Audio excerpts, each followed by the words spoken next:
Assalamualaikum warahmatullahi wabarakatuh. Saya Rizky Tri Oktaviani, guru bimbingan dan konseling SMA Negeri 1 Jawilan, mahasiswa PPG Daljab kategori 2 tahap 1 Universitas Negeri Surabaya, akan menampilkan video konseling individu dengan pendekatan behavior teknik self management, dan selamat menyaksikan. Assalamualaikum Ibu.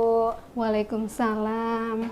Indri. Iya, Oke, Indri silahkan duduk. Mau duduk di sini atau di sini? Di sini aja, Bu. Oke, silahkan. Nah. Oke. Gimana kabarnya Indri? Alhamdulillah baik, Bu. Alhamdulillah baik. Jadi sudah tahu ya datang ke sini. Iya. Kenapa? Sudah. Oke, baik gini. Kalau sebelum kita memulai ya kegiatan pada hari ini, alangkah baiknya kita berdoa terlebih dahulu ya. Iya, Bu. Oke, doa dimulai.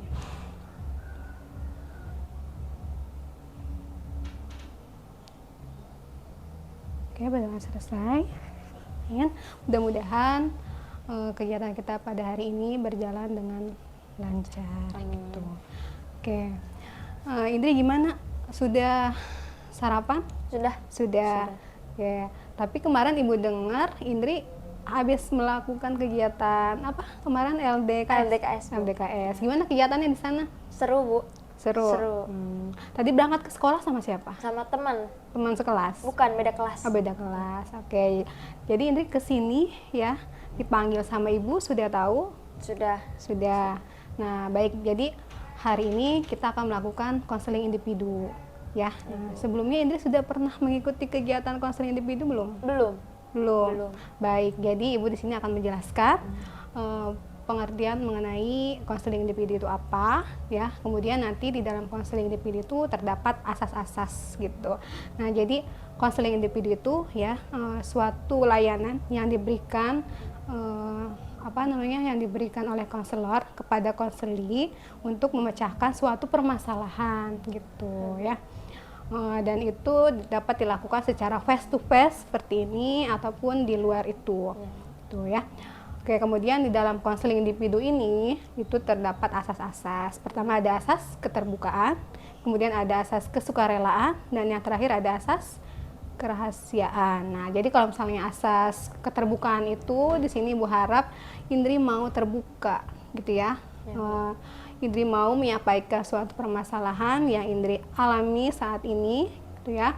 Jadi tidak usah takut, tidak usah tegang gitu ya. Jadi sampaikan saja semuanya ke Ibu gitu ya. Kemudian ada asas kesukarelaan. Nah, Indri dipanggil ke sini nih, datang ke ruang BK. Itu ada rasa terpaksa Nggak ada ya. Jadi dengan senang hati datang ke ruang BK. Nah, kemudian ada asas kerahasiaan. Nah, kalau misalnya asas kerahasiaan itu Indri nih menyampaikan masalah Indri ke Ibu. Nah, itu nanti Ibu tidak boleh menyebarkan masalah Indri ya ke teman Indri ataupun ke teman guru yang lain gitu. Jadi yang tahu itu hanya Indri dan Ibu aja gitu ya. Nah, kemudian tadi Indri tahu kan kesini kenapa? Tahu. Jadi Ibu dapat laporan nih dari wali kelas ya bahwa Indri ini sering telat. Ya benar. Nah, sering telat itu lebih dari 3 kali. Ya, seminggu itu mungkin 3-4 kali. Ya. Nah, terus juga sudah pernah dilakukan pembinaan ya oleh wali kelas, tapi Indri tidak ada perubahan gitu ya. Jadi Indri dipanggil ke ruang BK sama Ibu gitu. Ya.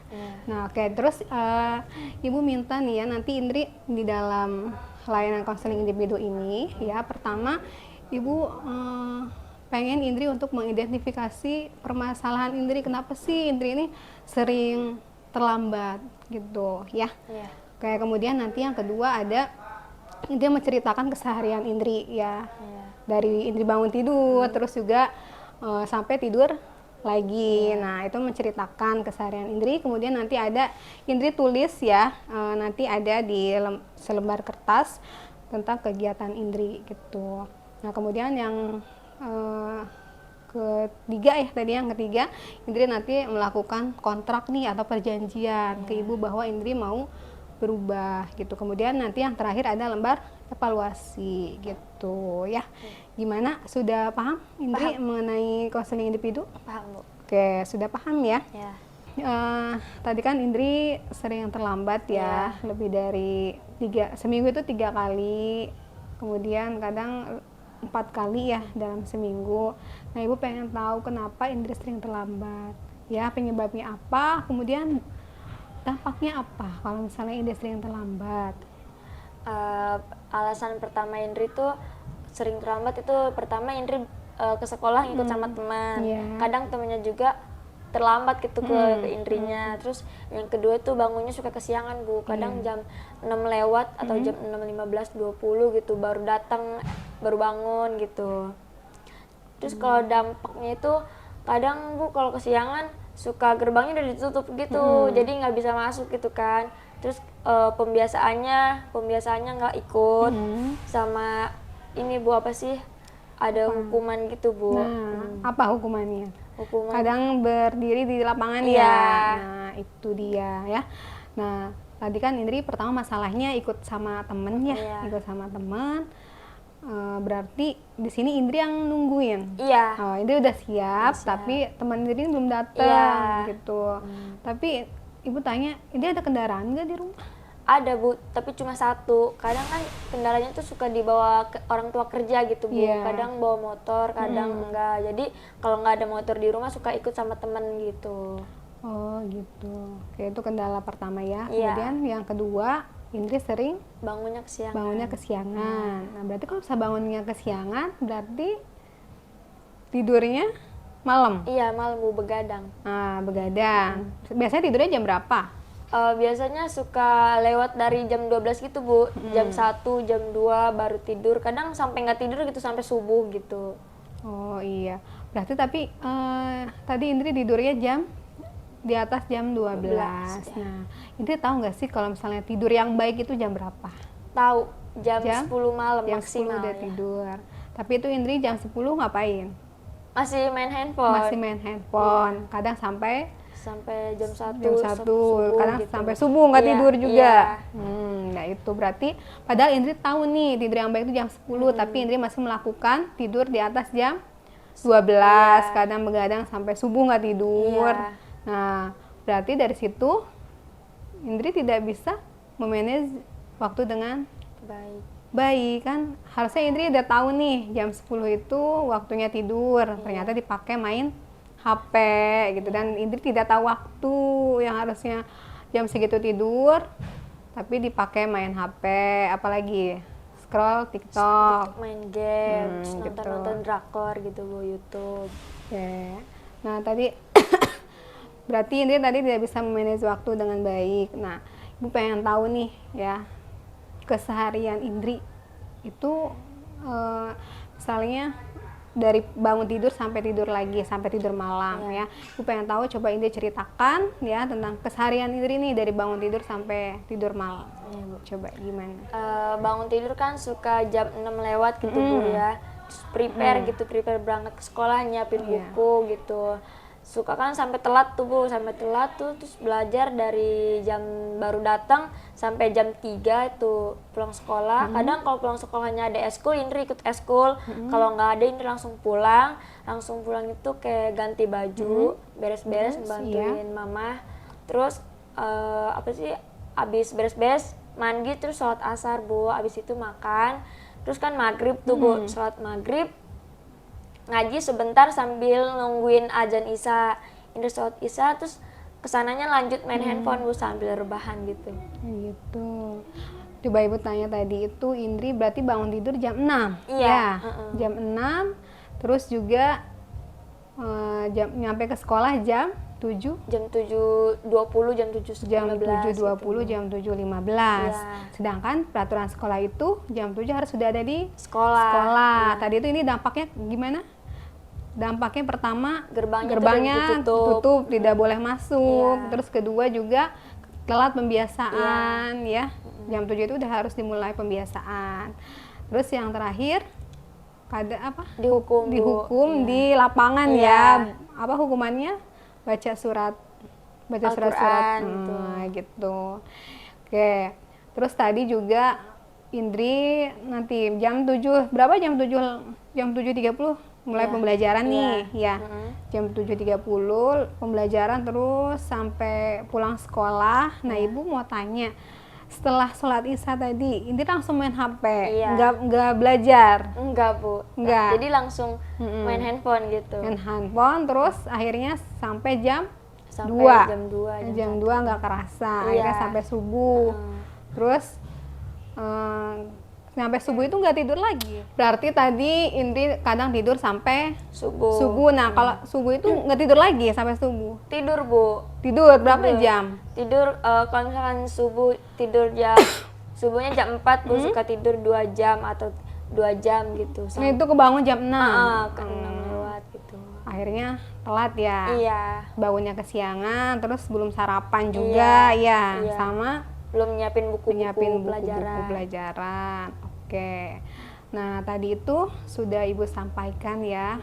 Berarti nih Indri sampai subuh main HP, terus aja subuh tidur ya. Iya. Tidur sampai jam 6 Iya. baru bangun. Nah, berarti tadi Indri tidak bisa memanage waktu dengan baik kayak gitu ya. Nah, ada nggak sih keinginan buat berubah ya? Ada, Bu. Ada. Indri keinginan mau berubah, ada. Iya, ada. Keinginan perubahan seperti apa? Aduh. Jadi Indi tuh pengen bisa memanage waktu dengan baik gitu, Bu. Jadi tidur itu jangan maksimal jam 10 gitu, Iya. jangan labas dari jam 10 gitu. Kan bisa nggak bakal terlambat gitu, Bu, ke sekolah. Jadi bakal tepat waktu datang ke sekolah gitu. Gitu. Jadi ada ya perubahan yang Ada, pengen ada. Ini pengen berubah ya. Pertama tadi dengan cara mengatur waktu dengan baik. Terus tadi nggak begadang lagi. Terus juga main HP-nya dikurangin gitu. Boleh tadi itu misalnya Indri habis sholat isya ya, boleh tuh belajar dulu. Terus setelah itu main HP boleh, tapi secukupnya saja. Ya jangan sampai malam, terus apalagi sampai subuh ya. Iya. Harusnya kan subuh itu kita bangun tidur ya. Ini malah Indri Tidur. subuh itu tidur gitu ya. Oke, sekarang Ibu minta Indri buat mencatat kegiatan keseharian ya. Ya, Bu. Mencatat kegiatan keseharian. Kalau misalnya tadi Indri contohnya ya, tadi bangun tidur itu jam 6. Jam 6. Nah, Ibu nanti minta di sini pertama Indri bangun tidurnya pokoknya di kegiatan ini ada perubahan ya. Tadi kan Indri mau melakukan perubahan ya. Pertama tadi tuh cara mengatur waktunya dengan baik. Nah, ini dengan kegiatan hari-hariku ya, nanti Indri tulis nih perubahan jenis kegiatan apa yang akan dilakukan. Contohnya bangun tidur tadi itu jam 6, di sini ditulis jam 4. Jam 4. Nah, ya, jam 4 tuh misalnya jenis bangun tidur jam 4 ya. Kemudian nanti jam sholat subuh jam berapa gitu ya. Itu nanti pertama dari bangun tidur sampai Indri tidur lagi. Kemudian ini jamnya ya, di jam berapa. Kemudian ini level prioritas ya. Level prioritas itu nanti dari kegiatan ini mana sih yang paling penting ya, yang paling utama menurut Indri. Nanti tulis contohnya kegiatan belajar itu menurut Indri di level prioritas berapa. Ya, Bu. Gitu. Di sini ada keterangannya ya. Misalnya keterangan level prioritas pertama ini ya, terus ada yang kedua sedang, ketiga rendah. Gitu. Ya, Bu. Gimana? Paham? Paham. Oke, sekarang silahkan Indri tulis kegiatan keseharian Indri.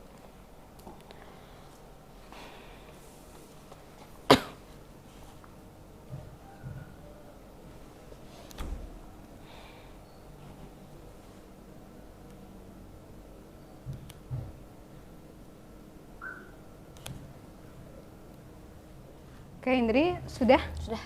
Sudah. Nah, coba Ibu minta nanti Indri ya. Indri apa namanya? Sebutkan ya dari nomor pertama sampai nomor terakhir ya. Tadi Bu. bangun tidur sampai Indri tidur lagi, Iya. tidur malam. Nah, ya coba disebutkan dari nomor pertama. Yang pertama jenis kegiatan tuh bangun tidur jam Jam? 4 subuh. Iya, jam 4. Level prioritasnya 2. 2 ya. Yang Terus? kedua sholat subuh jam 4:25 itu level prioritasnya nomor 1. Iya. Prepare buat berangkat ke sekolah itu jam 5. Hmm. Jam 5 level prioritasnya 2. Terus yang keempat belajar dari jam 7 ya seharusnya jam 7 sampai pulang sekolah itu jam 15.00 atau jam 3. Iya. Itu 1. Pulang sekolah eskul jam 15.30 prioritasnya level prioritas 2. Beres-beres rumah jam 4 atau jam 16.00 level prioritasnya 2. Habis beres-beres mandi jam 16:15 level prioritasnya 2. Terus yang selanjutnya sholat asar jam 16:20 level prioritasnya 2. Makan jam 16:25 level prioritasnya 2. Lanjut ke sholat maghrib jam 18.00 level prioritasnya 1. Mengaji 18:10 1 level prioritasnya. Lanjut ke sholat isya jam 19.00 level prioritasnya 1. Belajar dari jam 19.30 jadi jam 19:30 level prioritasnya 1. Makan malam jam 20.00 level prioritasnya 2. Persiapan tidur 20:30 level prioritasnya 2. Mempersiapkan buku pelajaran buat besok jam 20:40 level prioritasnya 2. Terus tidurnya jam 21.00 level prioritasnya 1, Bu. Oke, udah ya. Berarti ini jadwal kegiatan yang baru. Ya. Ya, jadwal keseharian yang baru. Tadi itu kan yang sebelumnya tadi Indri jam berapa? Bangun tidurnya jam 6. Bangun tidurnya jam 6. Oke, Indri. Nah, ini kegiatan keseharian Indri yang baru ya. Beda dengan yang tadi. Yang tadi itu Indri pertama itu bangun tidurnya jam 6. Ya. Jam 6, sekarang berubah di jam 4. Nah, berubah di jam 4. Terus tadi itu sholat subuhnya juga ya. Sholat subuhnya tadi kesiangan ya. Sebelumnya tadi kesiangan. Terus Sekarang jam 4.25 sholat subuh. Jam 4.25 udah sholat subuh. Kemudian belajar ya.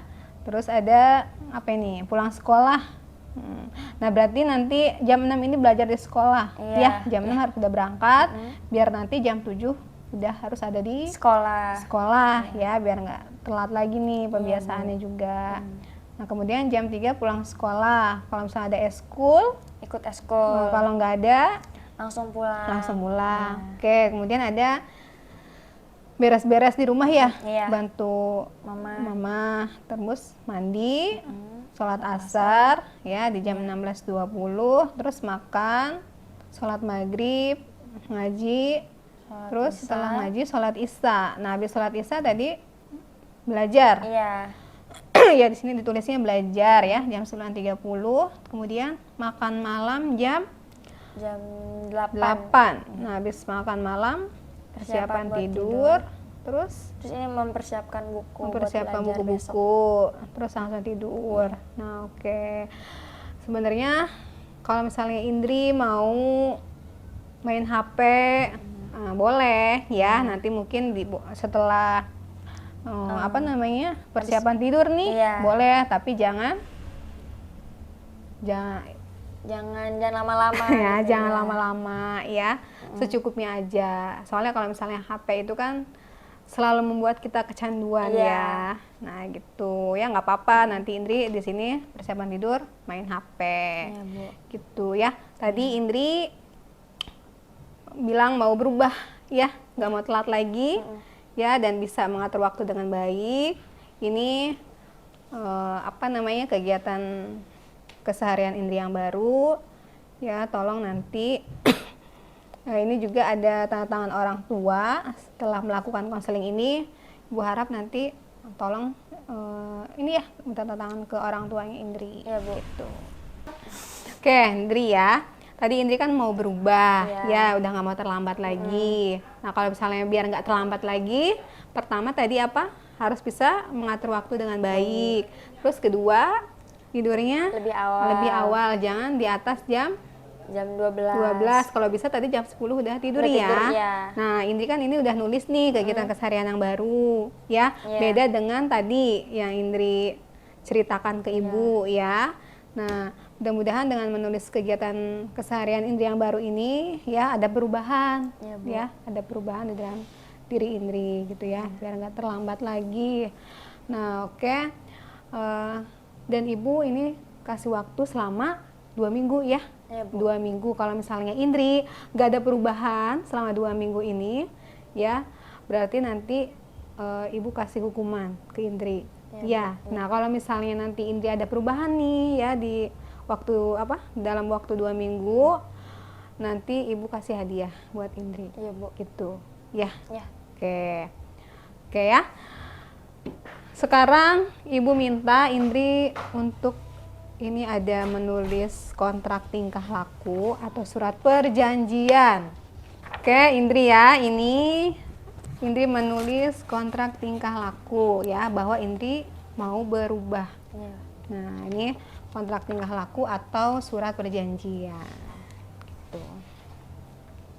Oke, pertama ini kontrak tingkah lakunya.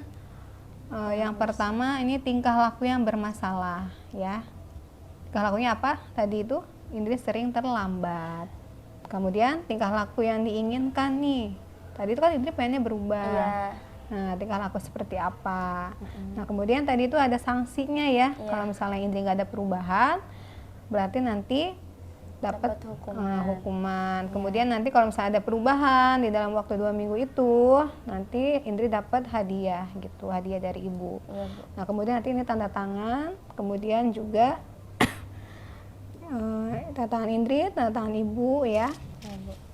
Kemudian ini ada yang kontrak kedua. Kontrak kedua ini ya, misalnya saya nama Indri pada tanggal ya, pada tanggal hari ini, kemudian saya ingin melakukan perubahan tingkah laku. Ya, perubahan tingkah laku apa? Tadi itu sering terlambat. Nah, kemudian saya setuju dengan melakukan hal-hal di bawah ini. Misalnya apa tadi itu? Tidak tidur di atas jam 10 malam. Terus nggak begadang. Iya.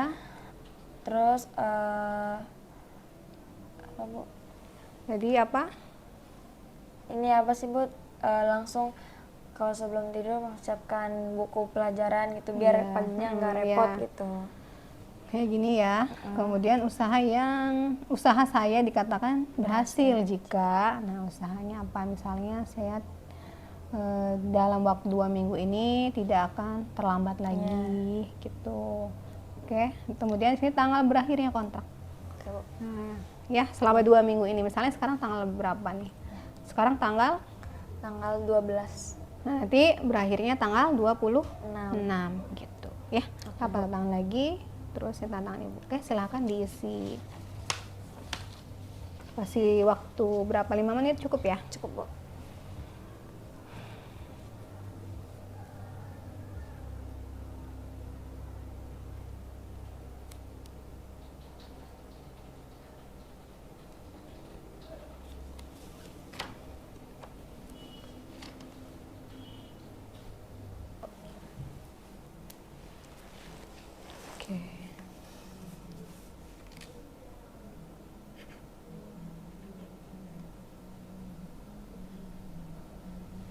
Nah, ya Indri sudah membuat kontrak tingkah laku atau surat perjanjian.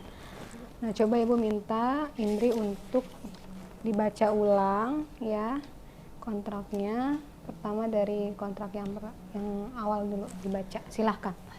Tingkah laku yang bermasalah yaitu sering terlambat berangkat ke sekolah. Tingkah laku yang diinginkan itu pengen tidur lebih awal atau cepat, tidak terlambat masuk sekolah. Terus sanksinya hukuman merapihkan buku di perpustakaan. Ya. Kalau hadiah itu dari ibu, ya. Oke, ini tadi ya. Iya. Nah, ini sanksinya kalau misalnya Indri 2 minggu itu tidak ada perubahan, ya. Nah, ini dapat hukuman. Iya. Kalau misalnya Indri 2 minggu itu ada perubahan, nanti dapat hadiah dari ibu gitu, ya. Ini kontrak yang pertama, kemudian ada kontrak yang kedua. Silakan dibaca. Saya Indri Julianti pada tanggal 12 Desember tahun 2022 menyatakan bahwa saya ingin melakukan perubahan tingkah laku, yaitu sering terlambat ke sekolah. Saya setuju dengan melakukan hal-hal di bawah ini, yaitu tidak begadang, tidur lebih cepat atau lebih awal, terus mempersiapkan buku pelajaran sebelum tidur atau malam gitu, Bu. Terus usaha saya dikatakan berhasil jika dapat melakukan perubahan dalam 2 minggu. Oke. Tanggal berakhir kontraknya itu tanggal 26 Desember tahun 2022. Nah, oke. Jadi ini udah sepakat ya? Iya, Bu. Oke. Ibu minta juga tadi kan Indri sudah melakukan atau menulis kegiatan harian yang baru ya. Nah, itu nanti Ibu harap Indri dilakukan secara konsisten ya. Tadi dari bangun tidur sampai tidur lagi. Nah, terus juga jam 6 itu harus sudah berangkat ke sekolah ya. Harus sesuai dengan apa yang Indri buat di jadwal keseharian Indri. Nah, jam 6 itu harus sudah udah berangkat ke sekolah. Pokoknya jam 7 pembiasaan itu harus sudah ada di kelas gitu. Ya. Iya, Bu. Nah. Oke. Nah, ini yang Indri tulis sudah tepat, sudah ini apa namanya? Oke, ini yang Indri tulis sudah tepat ya. Sudah maksudnya tidak mau diganti lagi? Enggak. Sudah. Sudah. Ya. Oke, ya. Terus juga tadi itu ya Ibu harap apa yang Indri lakukan di kegiatan harian itu tadi bisa dilakukan secara konsisten. Oke, Indri sebelum kita mengakhiri kegiatan pada hari ini, Ibu meminta Indri memberikan kesimpulan, ya, kesimpulan apa yang kita lakukan pada hari ini. Oke, kesimpulannya apa? Kesimpulan yang Indri dapatkan pada hari ini tuh, Indri dapat pembelajaran bahwa kita tuh harus memanage waktu dengan baik, Bu. Jadi kita harus mempergunakan waktu itu dengan sebaik mungkin. Jangan digunakan dengan hal-hal yang kurang berguna gitu, Bu. Oke, terus ada kesan atau manfaat dari konseling individu ini? Indri mendapatkan manfaat bahwa Indri jadi tahu gitu caranya memanage waktu dengan baik, bagaimana kalau jangan sampai telat gitu, Bu. Jadi harus datang lebih awal gitu, jangan sampai terlambat ke sekolah. Oke, tuh ya, bagus Indri. Jadi nanti Ibu harap ya setelah melakukan kegiatan konseling individu ini terdapat perubahan pada Indri. Misalnya yang tadinya suka telat, suka terlambat. Nah, setelah melakukan konseling individu ini tidak terlambat lagi.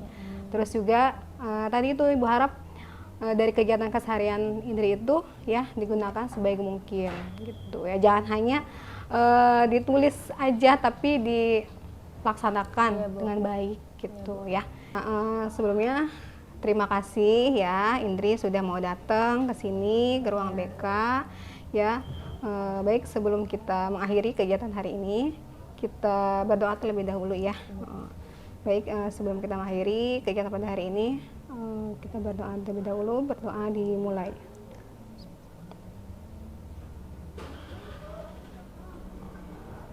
Oke, berdoa selesai. Terima kasih. Nanti kegiatan terakhir itu Indri menulis evaluasi proses layanan konseling individu. Yang terakhir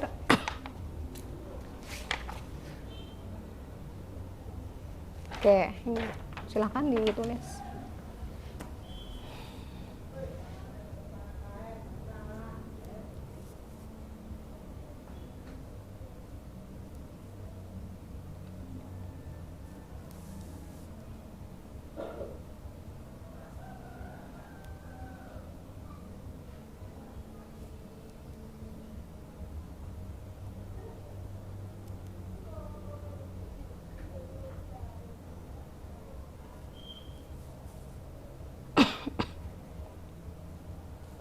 Ininya diisi, Bu.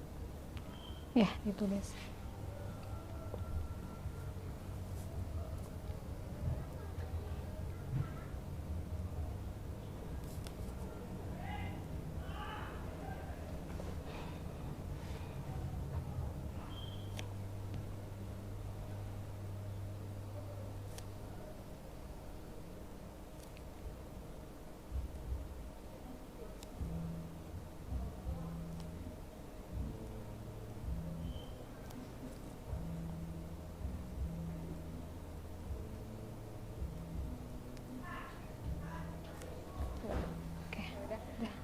Oke, terima kasih Indri, silahkan. Ini udah waktunya pulang ya? Oke, silahkan. Makasih. Kan pulang. Kasih, Bu. Ya. Assalamualaikum. Salam. Hati-hati pulangnya. Ya, Bu.